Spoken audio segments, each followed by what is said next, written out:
자, 우리 옆에 있는 분들하고 같이 인사하겠습니다. 사랑합니다. 축복합니다.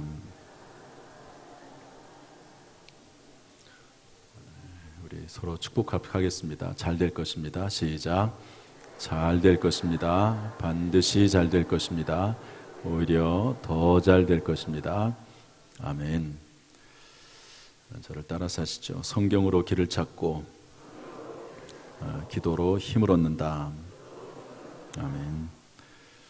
오늘도 하나님의 말씀이 우리의 인생의 등불이 되기를 바라고, 또 기도하는 가운데 하나님이 지혜와 능력과 건강을 주시기를 주님의 이름으로 축복합니다.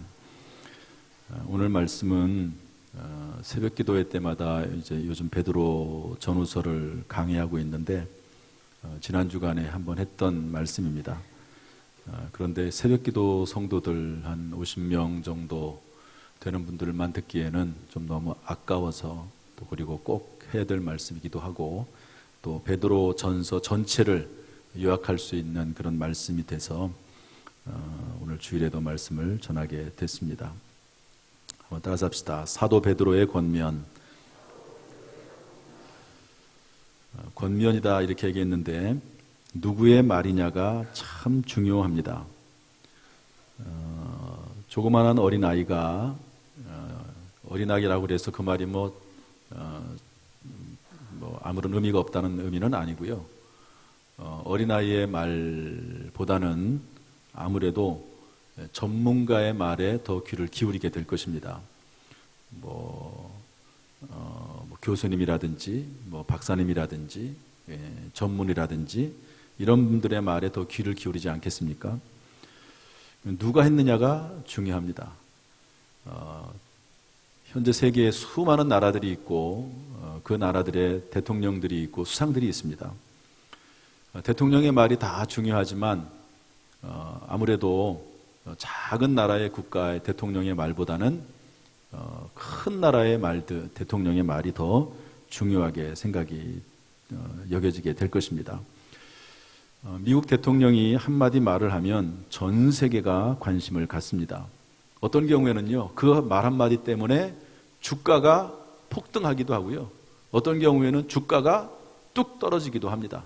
그 말 한마디, 누가 말하냐가 중요하기 때문에 그렇습니다. 오늘 베드로가 저와 여러분에게 권면하고 있는데요, 베드로는 중요한 분입니다. 예수님의 수제자입니다. 원래는 물고기 잡는 어부에 불과했지만 사람 낚는 어부로 하나님께서 크게 사용하십니다. 이 세상의 일들만 염두에 두고 살아갔던 인생을 하나님께서 영적인 사람으로 세워주셨습니다. 사도 베드로는 어려움도 겪었던 사람입니다. 우리로 말하면 산전수전 다 겪었던 사람이죠. 예수님을 결코 버리지 않겠다고 호언장담했지만 3번씩이나 예수님을 부인하고 저주까지 합니다. 그래서 닭이 울음소리를 듣고, 예수님 말씀하신 대로 닭 울음소리를 듣고 통곡하죠. 통곡합니다. 인간의 연약성, 자기 자신의 부족함에 대해서 눈물을 흘립니다.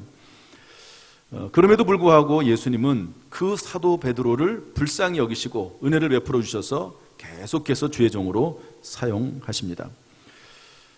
사도 베드로는 또한 주님을 위해서 목숨까지 바친 순교자입니다.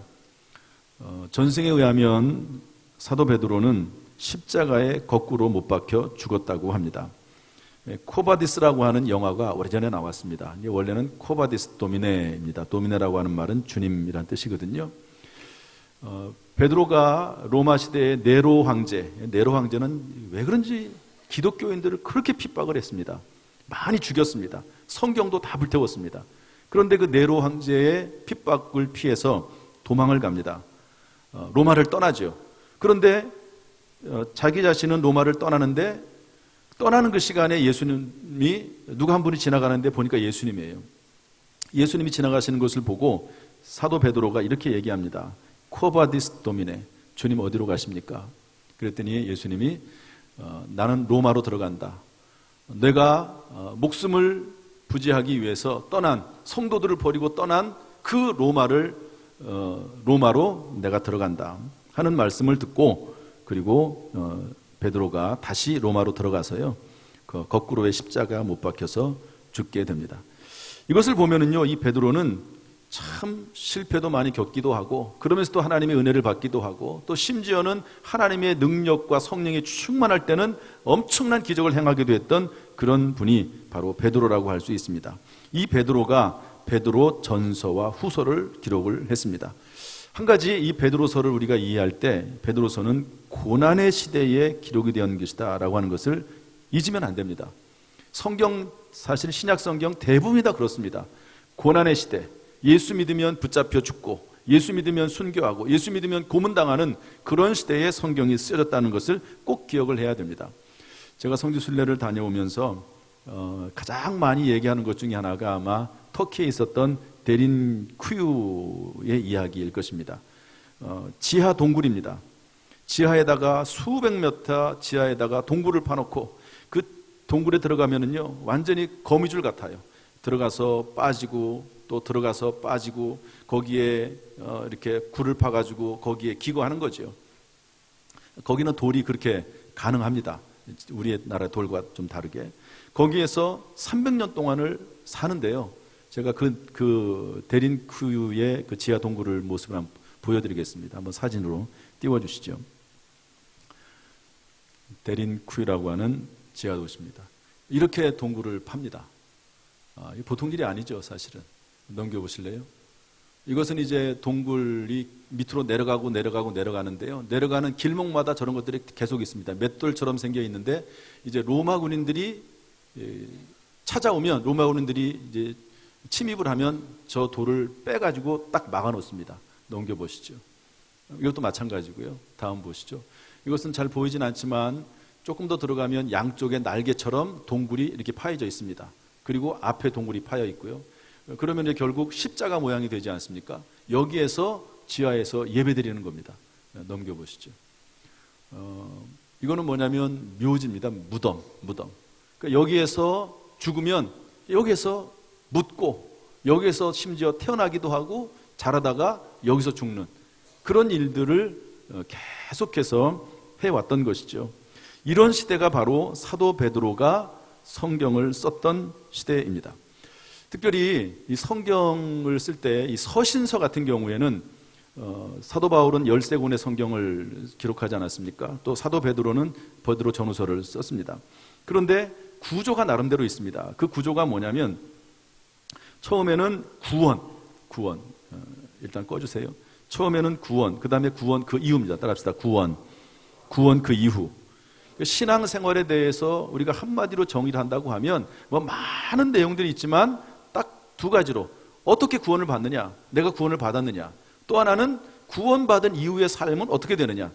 구원은요 찰나입니다. 물론 하나님께서는 우리를 창세전부터 아시고 우리를 부르시고 우리를 의롭게 하셨지만 그러나 내가 어느 날 어느 순간 교회 나와서 예수를 믿겠다고 마음을 먹는 그 순간은 그야말로 1초도 안 걸립니다. 찰나입니다. 구원은.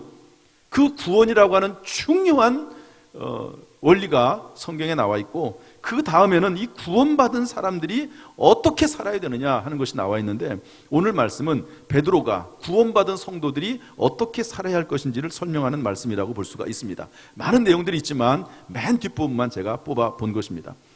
사도 베드로는 구원을 어떻게 설명했는가?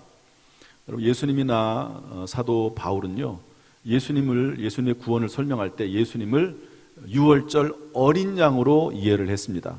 구약 시대에는 매년마다 속죄일이 되면은요 어린 양을 잡아가지고 그 어린 양을 이제 번제로 드립니다. 각을 떠서 껍질을 다 벗기고 깨끗이 씻어가지고 그리고 불로 태워서 번제를 드리는데 그때 머리에다가 양의 머리에 손을 얹고 그 자기의 모든 죄를 다 거기다 쏟아붓는 거죠.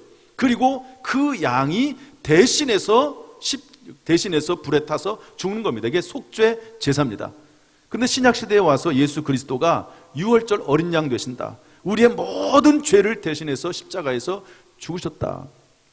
그러나 차이가 있다고 하면 구약시대의 어린 양 제사는 매년 드려야 된 것이지만 예수 그리스도를 믿는 믿음은 영원히 그리고 단번에 드린 구원의 제사였음을 설명을 하고 있는 것입니다. 이게 베드로나 성경에 나와 있는 주된 내용인데요. 사도 베드로는 구원을 설명할 때, 예수 그리스도를 설명할 때 베드로전서 2장 6절에서 모퉁이 돌로 설명을 했습니다. 성경에 뭐라고 되어 있냐면, 성경 기록되었을 때 보라 내가 택한 보배로운 모퉁이 돌을 시온에 두노니 그를 믿는 자는 부끄러움을 당하지 아니하리라. 예수님을 모퉁이 돌로 설명을 했습니다. 한번 보여주실까요? 모퉁이 돌이 뭔지. 여러분, 모퉁이 돌은 우리 한국에서 볼 수 있는 성질의 것이 아닙니다. 저도 이번에 가보니까 이 모퉁이 돌이라는 것이 이해가 되더라고요. 머릿돌이 아닙니다. 우리 보면은 건물마다 머릿돌 해가지고 언제 건축을 했다 이런 거 써 있잖아요. 그런 게 아닙니다. 우리나라는 나무가 많아요. 그래서 나무로 집을 짓기도 합니다. 그런데 이 지역은 나무가 없습니다. 나무로 집을 짓는 것보다도 돌로 집을 짓는 것이 훨씬 더 편하고 싸게 먹히는 거죠. 돌로 집을 짓는데, 그래서 그 덕분에 오랫동안 수백 년이 지나도 건물들이 많이 남아있죠. 저기 보면은 양쪽 건물이 있고요. 그 안에 낮게 된 돌이 하나가 있습니다. 저 돌은 뭐냐면, 원래는 건축자들이 집을 짓다가 큰 돌멩이를 깎다가 이제 못 쓰게 되면 그걸 버리는 돌입니다. 건축자의 버리는 돌이라고 성경은 기록이 되어 있죠. 그런데 집을 또 새로 질 때는 여러분, 집 건물을 먼저 짓는 것이 아니라 먼저 모퉁이 돌을 가져다가 저기다가 딱 세워 놓습니다. 그러면 양쪽 집의 경계가 되기도 하고 양쪽 집을 연결하기도 하고, 그리고 양쪽 집의 기준이 되고 방향을 갖게 되는 것이죠. 그게 모퉁이 돌입니다. 모퉁이 돌.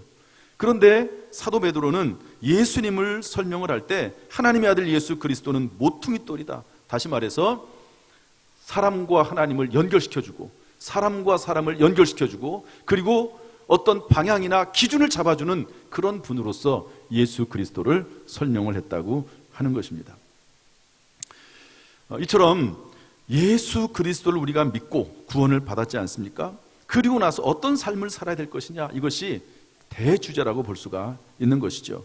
저는 오늘 그래서 예수 그리스도의 대속을 통해서 믿음으로 거듭난 하나님의 택하신 백성들에게 사도 베드로는 구원 이후의 삶을 어떻게 살아야 될 것이냐 하는 것들을 가르치고 있는데, 그 말씀을 배우고자 합니다. 따라합시다. 구원 그 이후.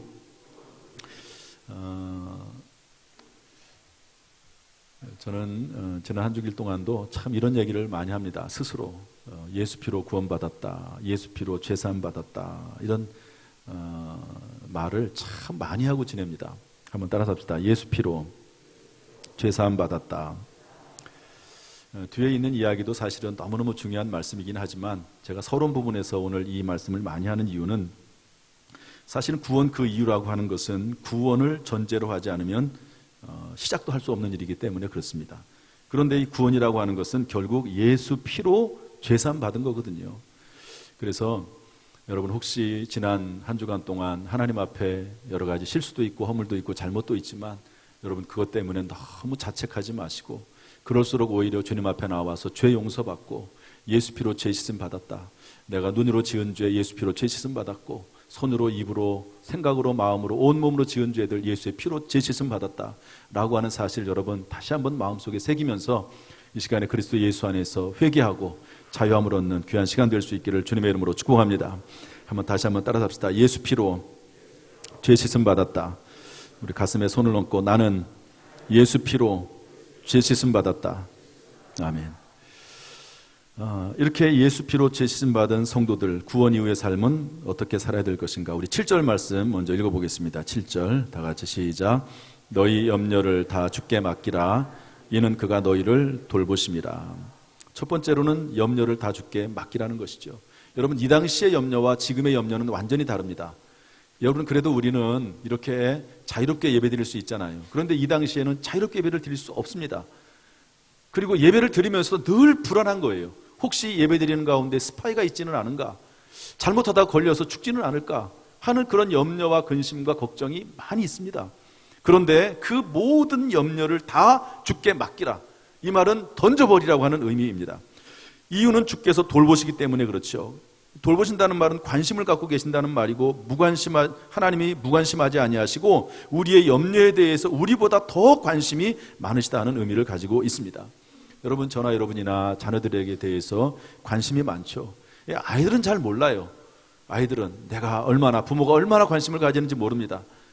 오히려 잔소리한다고 하고, 그리고 심지어는 아빠 엄마는 나만 미워한다고 생각을 하지만 부모는 자녀들에 대한 관심이 많습니다. 그런 것처럼 하나님께서 우리에 대한 관심이 많다는 거죠. 성경은 말합니다. 염려함으로 문제가 해결되는 것이 아니기 때문에 염려하지 말아라. 마태복음 6장 27절에 보면 너희 중에 누가 염려함으로 그 키를 한 자나 더할 수 있겠느냐 말씀하고 있습니다. 그래서 성경은 말하기를 염려 대신 기도하라는 거죠. 따라합시다. 염려 대신 기도하라. 빌립보서 4장 6절 7절 말씀 다 같이 읽어보겠습니다. 시작. 아무것도 염려하지 말고 다만 모든 일에 기도와 간구로 너희 구할 것을 감사함으로 하나님께 아뢰라. 그리하면 모든 지각에 뛰어난 하나님의 평강이 그리스도 예수 안에서 너희 마음과 생각을 지키시리라. 아멘. 여러분, 저나 여러분이나 우리에게는 특권이 하나가 있습니다. 그것은 뭐냐면 문제와 염려와 근심이 생길 때 하나님 앞에 모든 것을 다 던져버릴 수가 있습니다. 마음속에 막 번민이 생기고 가슴에 두려움이 생기고 문제는 자꾸 꼬여가고 있는 것 같을 때 그때 뭐를 하냐면요, 그냥 그 문제에 대해서 하나님 앞에 이야기를 하십시오. 하나님, 이런 문제가 있습니다. 이런 어려운 문제가 있습니다. 하나님, 이런 건강에 문제가 있고 자녀가 문제가 있고 직장과 사업에 문제가 있습니다. 이런 일들이 지금 이렇게 진행이 되고 있네요. 하나님, 이게 잘 되고 있는 겁니까? 그러면서 하나님 앞에 그냥 그 내용 자체를 하나님 앞에 이야기하는 거예요. 말로 표현을 하는 겁니다. 그러면 하나님께서 그 말을 들으시고 하나님께서 가장 적절한 때에 그 사람에게 또한 지혜와 능력을 주시면서 그 문제를 풀어나가게 될 줄로 믿습니다. 이것이 하나님 우리에게 주신 특권이에요. 여러분, 그래서 하나님 앞에 염려를 다 내려놓고 하나님 앞에 고백하면서, 문제마다 고백하면서 하나님의 평강이, 하나님의 은혜가 임하는 그런 삶이 될 수 있기를 주님의 이름으로 축복합니다. 베드로는 또한 두 번째로 뭐라고 권면하냐면 8절 말씀 읽어보겠습니다. 8절 다 같이 시작. 근신하라, 깨어라, 너희 대적 마귀가 우는 사자같이 두루다니며 삼킬 자를 찾나니. 따라서 합시다. 근신하라, 깨어라. 제가 오늘 조금 바빠요. 내용이 좀 있어서 잘 따라하시면 좋을 것 같습니다. 방송실도 좀 빨리빨리 해주시면 좋을 것 같고요. 잘하고 계십니다. 근신하고 깨어라라고 하는 것이 사도 베드로의 또한 권면입니다. 대적 마귀가 우는 사자와 같이 두루다니면서 삼킬 자를 찾기 때문에 그렇습니다. 제가 새벽 기도를 하면 그 전날 밤에 그 말씀을 다 정리를 합니다. 그리고 가능하면 원고를 씁니다. 타이핑은 못하지만 원고를 씁니다. 그런데 이번에 이 말씀도 제가 얼마나 많이 아는 내용이고 설교를 또 얼마나 많이 했겠습니까? 그런데 특별히 이번에는 어떤 마음이 드냐면 사탄 마귀가 우는 사자와 같이 두루 다니는데 삼킬 자를 찾는다. 그렇지, 삼킬 자를 찾지. 그런데 어떤 마음으로 다가오냐면 아무나 삼킬 수 있는 것이 아니다 하는 마음이 들어오더라고요. 여러분, 사탄 마귀가 아무나 삼킬 수 있는 것이 아닙니다. 왜냐하면 요한일서 5장 18절 말씀 보면 이렇게 되어 있습니다. 한번 읽어볼까요? 요한일서 5장 18절 시작. 하나님께로부터 난 자는 범죄하지 아니하는 줄을 우리가 아노라. 하나님께로부터 나신 자가 그를 지키심에 악한 자가 그를 만지지도 못하느니라.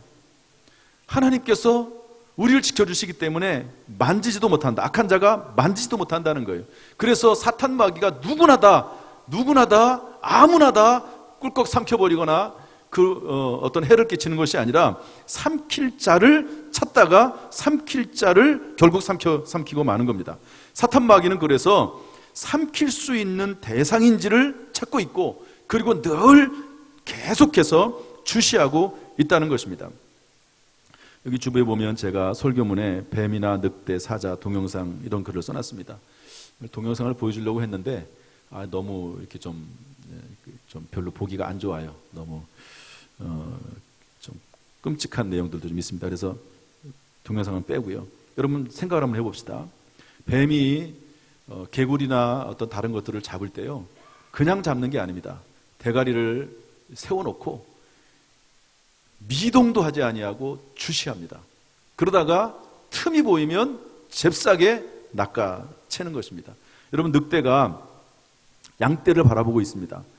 그런 장면 가끔 동물의 영광이나 보면은요, 약간 이 숲속에서 자기 몸을 살짝 가린 다음에 눈 하나 깜빡하지 않고 양떼들을 바라봅니다. 그런데 어떤 양떼들을 바라보죠?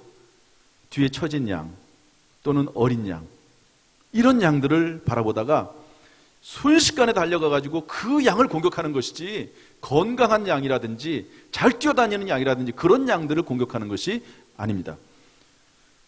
사자도 마찬가지죠. 얼룩말을 잡을 때요, 가끔 가다 보면은요, 잘못 고르는 경우가 있어요. 그러면 얼룩말의 뒷발에 채여가지고요, 오히려 사자가 도망가는 경우도 있습니다.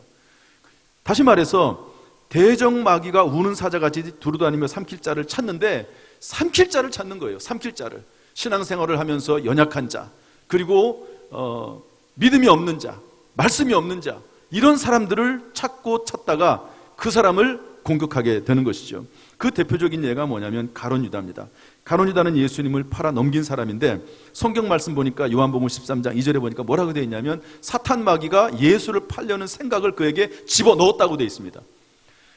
그러니까 사탄 마귀가 가룟 유다의 손을 이끌고 가서 죄를 짓게 한 게 아닙니다. 사탄 마귀는 잘못된 생각을 집어넣고 계속 바라보고 있는 거예요. 계속 주시하고 있는 겁니다. 그리고 결국에는 스스로 멸망 가운데 빠지게 되는 것이죠. 그러므로 우리는 여러분, 내가 지금 하고 있는 생각이 과연 하나님의 생각인지 악한 영의 사탄 마귀의 생각인지 생각을 해야 됩니다. 한번 따라합시다. 생각하라. 이 세상에 자기의 생각을 생각할 수 있는 존재는 오직 사람밖에 없습니다. 어떤 사람들은 내 생각이 무조건 옳다고 생각을 해요. 내 생각이 다 맞다고 생각을 합니다. 그럼 그렇지 않습니다. 생각을 생각해야 돼요. 내 생각이 과연 하나님의 뜻인지, 내 생각이 하나님과 일치하는지, 내 생각이 과연 하나님이 기뻐하시는 생각인지 생각을 해야 됩니다. 그래서 생각을 하기 위해서는 기준이 있어야 되는 것이죠. 그래서 말씀과 기도로 깨어 있어야 되는 겁니다. 하나님의 말씀을 기준으로 해서 생각해야 되기 때문에 그렇습니다. 그리고 봉사와 섬김으로 깨어 있어야 되는 것이죠. 성경 말씀에 보니까 선을 행하지 아니하면 죄가 문에 엎드리느니라 그랬습니다. 여러분, 죄를 짓지 않는 방법은요, 죄를 안 지려고 노력하면 되는 거예요. 그러나 그것보다 더 성경이 권하는 것은 뭐냐면 선한 일을 하는 겁니다. 선한 일을 하고 선한 일에 시간을 투자하고 그러면 죄에서 벗어날 수 있다고 말씀하고 있는 것이죠. 여러분, 오늘도 이 말씀을 들으면서 하나님의 말씀이 우리 속에 있기를 바라고, 말씀과 기도로 봉사로 깨어있는 저 여러분 될 수 있기를 주님의 이름으로 축복합니다. 세 번째로 우리 9절 말씀 읽어보겠습니다. 9절 시작. 너희는 믿음을 굳건하게 하여 그를 대적하라. 이는 세상에 있는 너의 형제들도 동일한 고난을 당하는 줄을 알미라. 여러분, 마귀는 타협 대상이 아니고요, 싸워서 물리쳐야 될 대상입니다. 예수님께서 베드로에게 예수님의 십자가 사건을, 십자가 지는 것을 막는 베드로에게 사탄아 내 뒤로 물러가라 이렇게 말했듯이, 여러분, 우리는 그냥 현상만을 바라봐요. 자녀들의 문제만으로 바라봅니다. 직장의 문제로만 바라봅니다. 사업의 문제로만 바라봐요. 건강의 문제로만 바라봅니다. 그러나 그 뒤에는 악한 영의 세력도 있음을 깨닫고, 여러분, 무엇보다도 먼저 악한 영을 대적하고 영적인 싸움에서 승리하는 저 여러분 될 수 있기를 주님의 이름으로 축복합니다. 마지막 우리 14절 말씀 읽어보겠습니다. 14절 시작. 너희는 사랑의 입맞춤으로 서로 무난하라. 아멘. 아멘. 저는 이 말씀을 참 귀중하게 생각합니다. 한번 따라합시다. 서로 무난하라. 서로 무난하라. 히브리서 10장 24절 25절도 이렇게 말씀하고 있습니다. 서로 돌아보아 사랑과 선행을 격려하며 모이기를 피하는 어떤 사람들의 습관과 같이 하지 말고 오직 권하여 그날이 가까움을 볼수록 더욱 그리하자. 이 당시에 한번 상황을 생각을 한번 해봅시다. 언제 어떤 일을 당할지 모릅니다. 언제 고문을 당할지 모르고, 언제 잡힐지 모르고, 언제 순교당할지 모릅니다. 아니면은 자칫 잘못하면 그 고문을 이기지 못해서 예수님을 배신할 수도 있는 그런 상황입니다. 그러면 어려움에 처한 성도들끼리 뭘 해야 될까요? 서로 무난하고 서로 돌아보고 사랑과 선행을 격려하는 삶을 살아야 되겠죠. 여러분, 우리는 세상 속에 살면서 하나님의 말씀대로 살려고 애를 쓰는 사람들입니다. 저는 정말로 우리가 믿음 안에서 굳게 서려고 한다고 하면 세상은 마치 전투의 현장과도 같다고 생각을 합니다. 그러면 세상 속에 살면서 서로 전투를 하다가 교회 돌아오면 뭐 해야 됩니까? 서로 위로하고 격려하고, 그리고 서로에게 함께 기도해주고 하는 그런 삶을 살아야 되겠지요. 그러면 하나님께서 정말로 우리를 통해서 서로 위로가 되고 격려가 된 사람들이 굳게 섰을 때 서로에게 기쁨이요 즐거움이요 자랑이요 소망이 되는 것입니다. 저는 지난 주간에 새가족 한 분을 신방을 했습니다. 이분은 평생 불교를 다녔던 분인데요, 우리 교회 어떤 집사님 부부의 전도를 받고 교회에 나오게 됐습니다. 제가 방문을 했는데요, 얼마나 전도하신 분을 칭찬하는지 몰라요. 바쁜 중에도 3개월 동안 계속 찾아와서 교회 나와서 예수 믿으라고 그렇게 권면을 했다고 하는 겁니다. 전도하신 분이 나이가 좀 어린 것 같아요. 그래서 언니 교회 나와야 돼. 예수 믿어야 돼. 그러면서 찾아가는데 눈이 와도 찾아가고, 그때 3개월 동안의 기간이 그 겨울이었던 것 같아요. 물론 이제 3개월 지나고 나면 바쁘니까 잘 못 찾아오고 전화만 하는데, 이분이 하는 말이 그 바쁜 사람이 3개월 동안이나 찾아와서 건면해서 교회 나오게 됐다 하는 이야기를 했습니다. 이분은 예배 드릴 때마다 눈물이 그렇게 난대요. 특별히 임례송, 임재 찬송할 때 하늘의 문을 여소서. 여러분, 찬송이 참 중요합니다. 하늘의 문을 여소서. 그러면 눈물이 계속 나온대요. 옆에 사람들이 쳐다볼까 봐 눈물을 가리고 싶어도, 눈물을 흘리고 싶지 않아도 계속 눈물이 나온다는 거예요. 저는 이 간증을 들으면서 정말 우리에게 정말 즐거움이나 기쁨이나 소망이나 면류관이 무엇일까? 그것은 바로 사람이다. 내가 전도해서 구원받은 사람, 그리고 신앙이 믿음이 흔들릴 때 내가 도와줘가지고 교회를 떠나지 아니하고 교회 안에 거하게 된 그 사람이 바로 나의 면류관이다, 자랑이다, 기쁨이다 하는 생각을 해보게 됩니다. 지금은 잘 모를 거예요. 아마 3개월 동안 수고해서 교회 등록시킨 그 성도가 교회 나와서 예배드리게 된 거, 구원받게 된 거, 지금 그 의미가 얼마나 큰지는 잘 모를 겁니다. 그러나 나중에 하나님 나라에서 그분과 함께 영원토록 같이 거하면서 주님을 섬기면서 살아나갈 때 이것이 얼마나 기쁨인지, 자랑인지, 면류관인지, 영광인지 깨닫게 될 것입니다. 그러므로 사랑하는 성도 여러분, 우리는 예수 믿어 구원을 받았습니다. 구원받는 순간은 찰나이지만 구원 이후의 삶이 때때로 우리를 어렵게 하고 힘들게 한다 할지라도 결코 주님을 떠나지 않고 예수 안에 거할 수 있기를 주님의 이름으로 축복합니다. 어떤 경우는 모든 것이 너무 풍성하고 형통하기 때문에 주님을 떠나는 사람도 있어요. 그러나 그럼에도 불구하고 주님을 떠나지 않고 예수 안에 서로 위로하고 격려하면서 함께 신앙생활하는, 주님의 나라에 따른 신앙생활하는 저 여러분 될 수 있기를 주님의 이름으로 축복합니다. 요한복음 15장 5절 말씀 마지막으로 읽어보겠습니다. 다 같이 시작. 나는 포도나무요 너희는 가지라. 그가 내 안에 내가 그 안에 거하면 사람이 열매를 많이 맺나니 나를 떠나서는 너희가 아무것도 할 수 없습니다. 아멘. 여러분, 포도나무 대신 예수 그리스도 안에 거하면 반드시 거룩하고 복된 열매를 많이 맺게 될 줄로 믿습니다. 마지막으로 권면합니다. 여러분, 신앙생활 하다 보면 때때로 어려운 일도 있고 힘든 일도 있습니다. 그러나 결코 주님을 떠나지는 마십시오. 제가 저의 경험도 그렇고 수많은 성도들의 삶의 경험도 그렇습니다. 신앙생활하다 어려운 일이 없는 것은 아니에요. 그러나 어떤 경우는 사람들이 교회를 떠납니다. 신앙을 포기하는 사람도 있습니다. 그러나 그 어려움 가운데 오히려 하나님을 더 찾고 하나님과 동행하면 반드시 하나님의 때가 되면 오히려 더 잘 되고 하나님께서 모든 일을 합력하여 선을 이루는 것을 보게 됩니다. 여러분, 이 사실을 믿으세요. 결코 주님을 떠나지 마십시오. 힘들면 힘들수록 오히려 주님 앞에 지혜를 구하고 능력을 구해서 이겨내길 바라고, 그래서 오히려 하나님을 간증하고 찬양하는 삶이 되기를 주님의 이름으로 축복합니다. 오히려 더 많은 열매가 맺혀지기를 주님의 이름으로 축원합니다. 그리스도 예수 안에서 영혼이 잘됨 같이 범사가 잘되고 강건하기를 주님의 이름으로 축복합니다. 기도하겠습니다.